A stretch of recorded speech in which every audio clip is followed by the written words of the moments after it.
Your arm is sliding in between the carriage. We have two different types of bearings. The old Yeller is just like old Yeller. Okay, so if you're old enough to know old Yeller.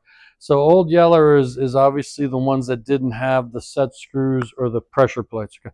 The new ones are white, and if you notice, there's a cutout because if I try to put a set screw through polyethylene, it just smashes through the polyethylene. So there's a little metal insert plate that goes on it, and then you'll have the two screw holes here with the two set screws. This one's too old to have it, but when you guys look at the one still in TC ops, not only is there a set screw, but there's also the jam nut, just like a solid tappet, right? So you're going to loosen the jam nut, tighten it down, tighten the jam nut back up. But it's going to push against the white ones here, and that will eliminate this guy here up and down. If you're going to have too much movement between this and the actual carriage, where this is starting to wear out left to right, we have two different versions of a shim. One is 10 thousandths and one is 15 thousandths. So you just have to figure. They want you to put a dial indicator up in here because it's an engineering company in there. Who doesn't have a dial indicator in their back pocket, right? Yeah, it's like so. They're going to want you to put a dial indicator, and they want you to have this so many inches out, and then you put your dial indicator, and you try to figure out the wiggle in the play. The only thing you have to be careful of, obviously, is, you have to, basically, it's like a level, right? You're doing this in half increments, right? If you have 20 thousandths play, you'll only put a 10 thousandths shim in because you're doing it in the front and the rear. Because if you put in 20, then the thing's not going to move at all. There are part numbers on it. There are two part numbers on these bags. It's simple. It's a little hard to show here because of the bolts. But basically, what you're gonna this one's in the wrong one. Yeah, be useful. Put that in there. You're basically just gonna take the shim, and the shim is just gonna sit right here on the outside of both of the bushings, and basically all we're doing is we're smushing it like a s'more, right? We're just going to take the outsides, we're going to smush it in a little bit, which also means it pushes up. It's going to bow in the middle a little bit of it, but rather than having to go in all the time and replace the bushings, you can just put the shim in it, and it tightens everything up, and then you don't have as much side to side play. So on this part here, or this part of the clamshell, it's cut out because it has to hold.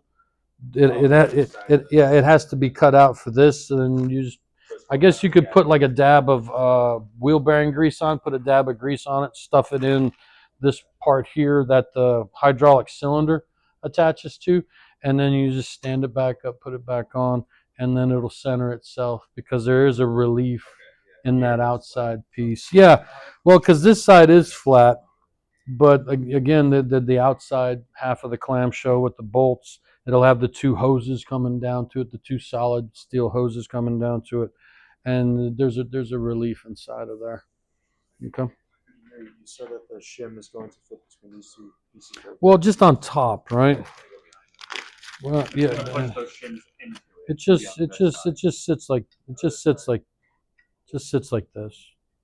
Okay, because again, the outer piece has a relief to catch this, so you're just going to put that in the relief, and then that's going to sit just like this, and then basically all you're doing is you're putting the side load on the bearings.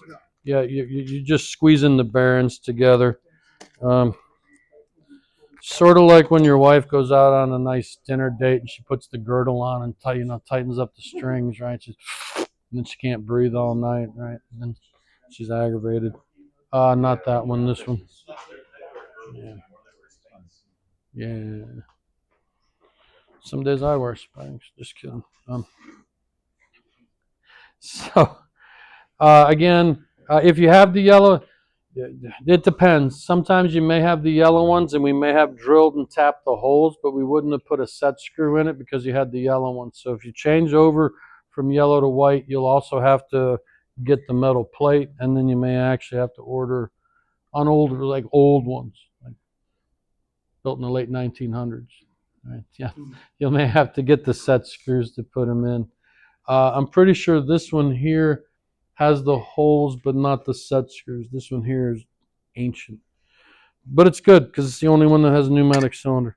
The other thing we didn't talk about the other day, I love young people today. Young people today are amazing. Not really. Open that slide drawer for me. Is there? Nope. Next one down. I'm sorry. There's no. Where's this? Where's all my spines? Spines to go on the red. Maybe the next one down. Is there? Is there one? I need one that's not attached. I don't have any that are not attached. Oh, this one. I'm sorry. I looked right at my progressive lenses. My trifocals weren't focusing at the right depth, and I couldn't find it. All right, so you have a D-mount head. These D-mount heads cost about $15. You're gonna buy them for 11, unless you're Brandon. You're gonna buy them for 11, sell them for 15. He probably already has a pricing matrix that he buys them for 11 and charges $30 because there's a 500% markup on stuff under $50. It's gonna be a glorious 45 days. You can only buy them at 95. You're making it even. It's too, I won't give you one for 20. it's gonna be so good. $25. So the D-mount heads, they're $15. They're gonna last a decent amount of time because the spine or the spline, this really looks like somebody's spine, so I always just call it a spine. The spine has the little tang down in here.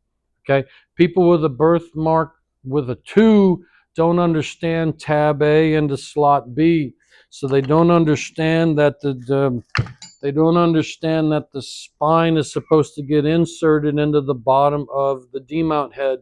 One, it pulls the bottom of the D-mount head away a little bit, and two, it gives it some stability. So when they don't do that, or the other thing that happens is most users don't even know it's broken, right? Like this one's broken. It just snapped right off because someone, probably the upper roller was probably a little worn, so it shoved the D-mount head too far in because it thought it was a 14.5 versus a 15-inch wheel, and then they broke the D-mount head, but they also broke the spine. So then they're going to start ordering D-mount heads, and you're going to go from they used one a month to they use one a week, and they're like, dude, what happened to your D-mount heads? They're junk. No one understands that that's supposed to go down in there, and then you can see it just rips because there's no stability under here. The other thing that happens, and you can see it on this one if I passed it around, you can see the imprint of the spine was on the outside of tab B because they don't understand slot A because they didn't take tab B and put it in the slot. They put it on the backside because they never made a glue together, toy car. The other thing happens, as you can see here, is they waller out the holes because they're trying to get the thing on, and the 5/32 bolts don't line up right? So we're Self-clearing. self-clearancing. So that's because you can see there's a gap right here, right? Because this tab A isn't in slot B. But people nowadays, they're just, if I ugga-dugga this thing enough, I'm going to get it to go where I want it to go. The other problem is just since you're on the back side of this, it actually takes the D-mount head and pushes it forward.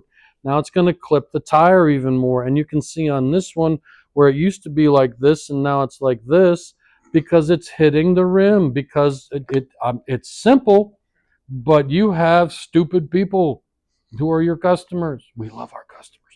You have stupid people that are your customers. So you need stupid people, but you despise them at the same time, because if they weren't stupid, you'd be the Maytag repairman. But they are stupid, and they're the only people that aren't hurt by their stupidity. So again, this thing here is about $60. It's a lot more expensive. Again, most people don't realize that it's supposed to be a full spine, not like a severed something in a car accident. So they're just going to keep putting on D-mount heads. And then the call you're going to get is they don't last very long anymore. And that's your cue to say, take a picture of the back, right? And then they'll take a picture of the back, and it'll probably look something like this. because it's been broke for 2 months and they don't know it. They're just, because at $15 a piece, they just keep ordering. The other cool thing that I love is when people call you up and they go, "Hey, I just broke my last demon head. I need you to overnight me one." No, that's a dumb idea. I'll overnight you 2 or 3. I don't want to pay that much. I'm like, well, when you break this one, we're going to be in the same, right? So you got to try to educate your customer a little bit. The other thing is going to happen is they're going to say, "Hey, I want you to overnight that demount head." Right there usually is a great time to pause, and you say, "You realize that overnighting you this plastic demount head is going to be a minimum of $80 in freight." And then they're going to be like, "Oh, how long's regular ground? 2 days? I can wait." You go from a true emergency to, "I think I can make this one last," right? Because no one wants to pay, because it's a great time to be in the shipping business because, man, they are making money.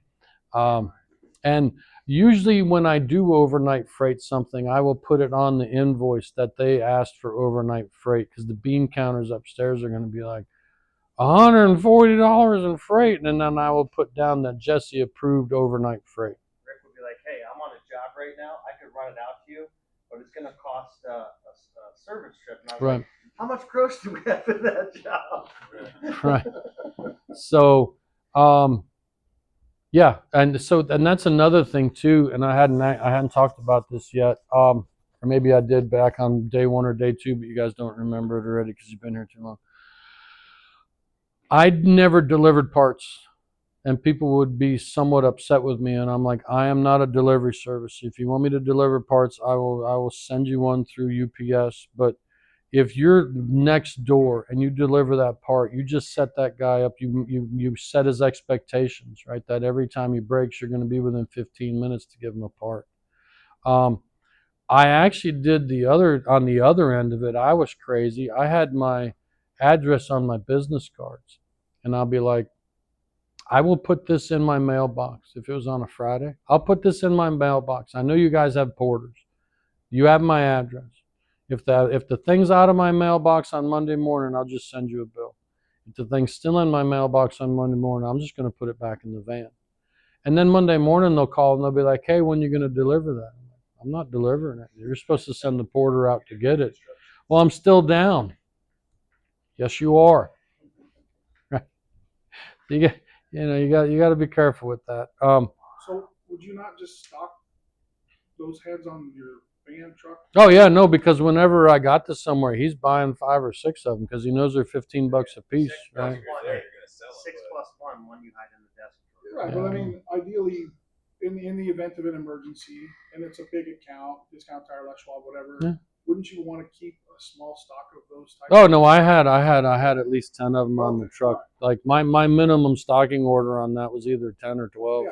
So ideally, you still want them to order them, but you can come in a day or so. Yeah, And replace it, or- and you still want them to yeah. order it. They can order it, or like maybe I'll tell them, "Look, I'll be on that side of town tomorrow, and I'm gonna be at Team Toyota, which is like, I don't know, half a mile from John Smith Chevrolet." I'm like, "If you want to run the porter over, I will call you and let you know when I'm at Team Toyota. I'll be there for an hour or so, but you got to send them, right? Because again, I'm not delivering this. I'll make it easier. I'll make it closer, but I'm not gonna, I'm physically not. I'm not just. I never did it. I despise doing it because then they're always going to expect it, right? Well, I mean, what if you hit them with a trip charge?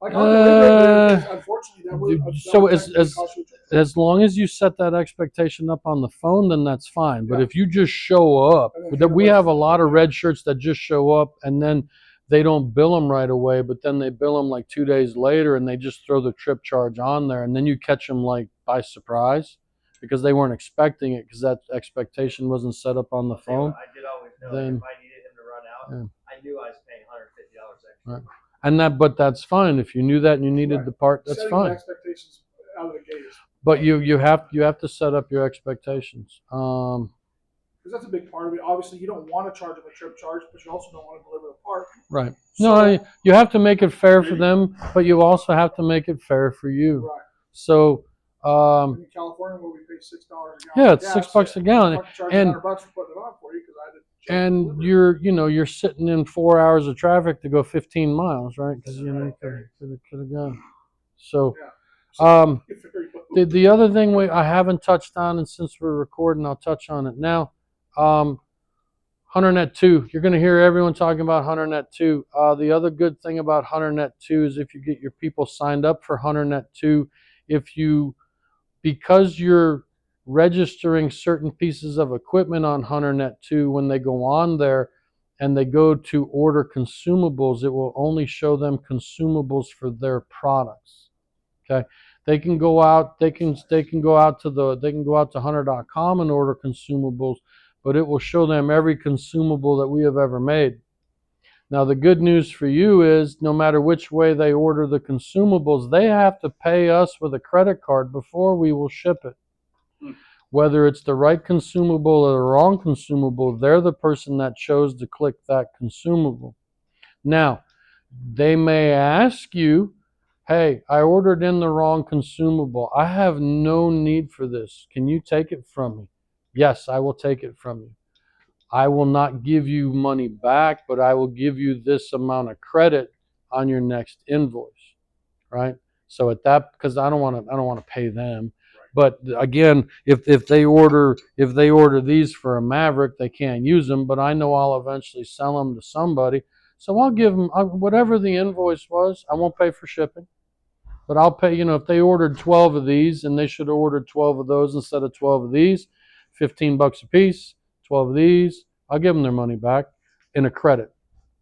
Right, that way money's not flowing out of me. It's just on my next invoice I'll put down, You get a discount. my minus 12, Yeah. part number 221, whatever, and it'll show up on red on your invoice, and then they feel better about it because they got their money back. You don't have to worry about it because you'll sell it to somebody. The other thing that's really great about HunterNet 2 is you still get paid. So every month on the 24th or the 25th, when commissions come out, we don't pay the same month. So it'll be the next month. But if he buys 12 D-mount heads, he's going to pay full dealer list price. Okay. And what Hunter does is Hunter doesn't care if they sell it to him or they sell it to me, because Hunter would make the same price if they sold it as ASR, authorized service repair person. So they'd sell it to me for 11, they'd sell it to him for 15. So they sell it to him for 15. He buys 12 of them. I'm going to get a $48 check because there's $4 difference between ASR and dealer. And Hunter will put that $48 dollar amount, and you don't actually get checks anymore. Don't worry, you won't have to cash anything. I know you don't have to deal with them. So millennials, what are we gonna do with them? So on your commission statement, at the bottom of the commission statement, you will have an itemized list of everyone that bought everything from the last month on HunterNet 2. Now the great news about that is yes, I could have sent him 12 D-mount heads, but I have to charge him shipping, I have to charge him tax, and then I'm waiting 30, 45, 60, 80 days to make $4 a D-mount head, right? I would much rather him buy it off either the internet at Hunter or HunterNet 2, because either way I'll get paid. You said customers aren't subject to the surcharges and tariffs right now either, right? I believe that's what Matt said. So you actually Right. on that same order. Right. Right, yeah, They don't because pay it's too shipping, hard. or No, they do pay. They just don't pay the tariff, So is but it, they they pay have to shipping. do it through HunterNet 2 in order for you to get paid for their consumable That's a orders? Matt question. I don't know Or if is they it get. every customer within your territory? Well, specifically, you just see, automatically get that's paid for the that? thing. If they go out to just the internet, I think we're finally advertising on the internet. If you look up a 221-675, it should pop up that you can order it through Hunter. Yeah, they pushed it hard for us to go online and take that away. But Maybe they were just too busy. 221-675. You can just pop it right up on Google. Okay, but where does it take you to? Really? Yeah. That's not even a match for me. It goes Amazon, Tech Tire Repair, Carlift Parts, eBay, Yeah. Myers, Stigma, Sys Solutions. I got Southwest, dude. So. Hunter isn't even on my first page. Well, because we don't want to be a sponsor, right? We don't want to pay for that, right? And if you want, so here, here's your thing. You're going to buy it from Tech Solutions, right? Do you know Tech Solutions? No. Do you know Hunter? Yes, right. So it depends on how many penny pinchings you are. So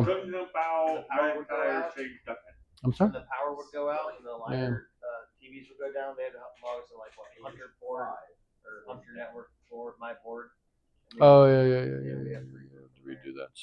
So again, you can, and it should still work, because if you're buying it from Hunter, because it sends you to the main public Hunter website, we know where we're shipping it to, and if we know where we're shipping it to, you should get your money. But I'm going to use the term "should get your money" because I'm not 100% certain if they don't buy it off a HunterNet too that you will. But again, that's a Matt question. So if you see Matt in the hallways or for lunch, or if you see him at week 8 when he does his spiel, he'll be able to answer that question. A couple of times, very skinny dude, gray hair, has the glasses that he picks up, opens up, magnets on together. Yeah. I've seen that guy. Yes, like a number 1 at the most. Yeah. Swears like a sailor. I'll tell you, so I put in my home zip code, Huh?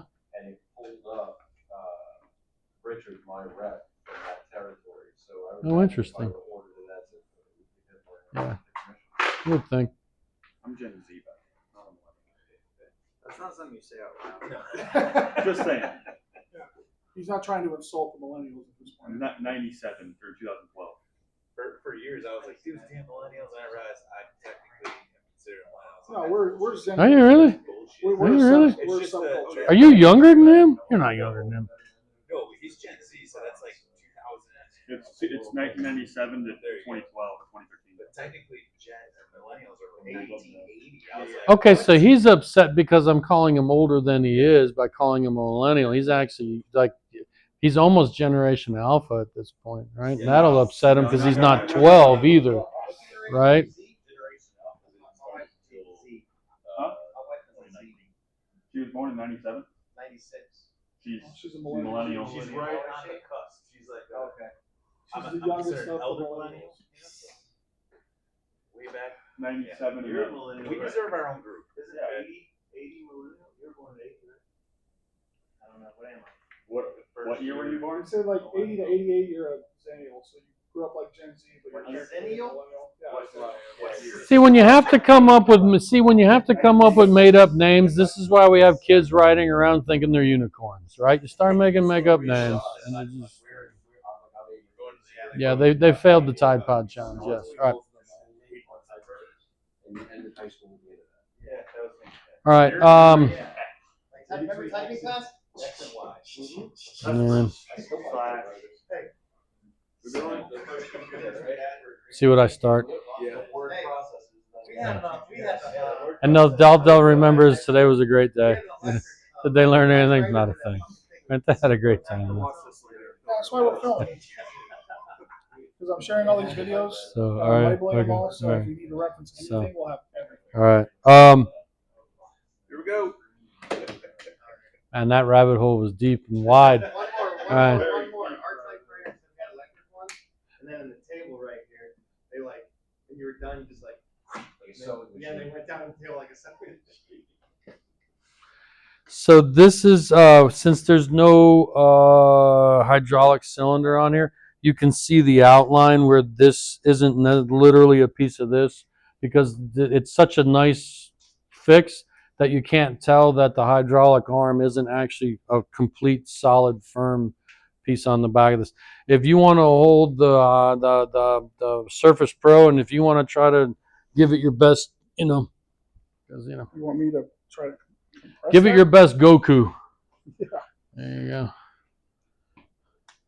All right, did you move it? Not even close. Okay. Not even close. All right. Oh, So, my goodness. You gotta, Dragon Ball Z. Everyone is now dead, right? There you go. Just ruin my hand. Because this spring is just ginormous. It's some type of suspension spring. Come on over. It won't bite you. Jake's gonna compress this with like 2 fingers. If you move He's that, gonna I'm take be his very Italian. upset. Is there a giant piece of channel locks Just in the trying to push plier room? this Oh. in. Oh, this is for the Yeah, the So that compliance. it Yeah. No. It just hurts. All right. No, I'm no So- gambling man. But So the middle of the middle of this literally does slide through the plate. Okay, but it's such a nice Machine cut finish. that you can't tell that this actually does slide through there. Okay. Usually there's one guy in each class where he just gives it and he finally gets it like warps a little this way, and that's about all he gets. So it's like a 1955 Chevy C10 2500, from, right. It's just no, that is a spring of springs right there. Okay. Just stuff to know. Okay. It's late enough now. What is it, 11:30?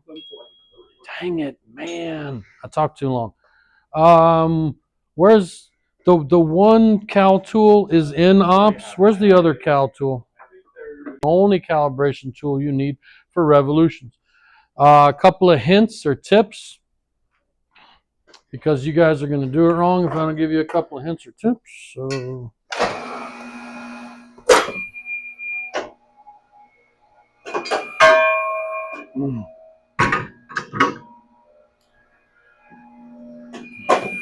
Okay.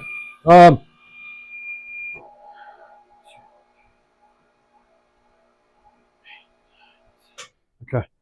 When you put this on, you do not want to be in the void because it doesn't sit flat. So you want to be you usually want the little finger guy out. You want to be across it. So you have to use your manual. You have to use your manual rotate pedal to rotate it to either here or wherever you're going to need the tool. The other thing you should not do is you should not use the clamp to clamp it down, because a lot of times it's going to tell you to put this roller right in between here. So for him, it's going to tell you to put the roller like right here. If you have it clamped down, you can't tell if you're pushing in or pushing down or not because it's clamping it in place. When you try to put the roller tip right here, you want about the thickness of a piece of paper and the thickness about the piece of paper. You want to get it in the groove, but you don't want it touching anything, okay? So you're going to do the uppers and the lowers. So when you get into calibration, you have to be in service mode to get into calibration. When you go to calibrations, you start at the top and you work to the bottom. It's like joysticks, spindle, arms, pushers. Okay. When you go into each of those submenus, there's more submenus inside of those submenus. So every time you go to a page, no matter what page you get to, start at the top, work your way to the bottom. Like when you get the joysticks, it's going to be like upper roller, lower roller, demount head, pushers, right? But it's all under the one joystick out of the 4 main ones, and you get to a submenu. Okay, so there's like 16 screens at this point because everything has submenus to everything has submenus. Okay, when you're doing it, follow the screen. The screen's going to give you really nice big pictures and really nice clear instructions. Read the friendly screen. Understand what the friendly screen is trying to get you to say. Okay. We'll be. Mateus is cruel. He'll watch you mess up and just not say anything.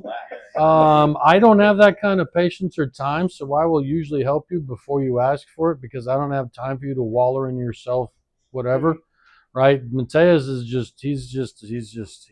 Yeah, he's an anarchist. He'll just no, it's fine. So again, let's just do this till lunch, 12 o'clock, 12:05, whatever you want to do. And we'll go to lunch. And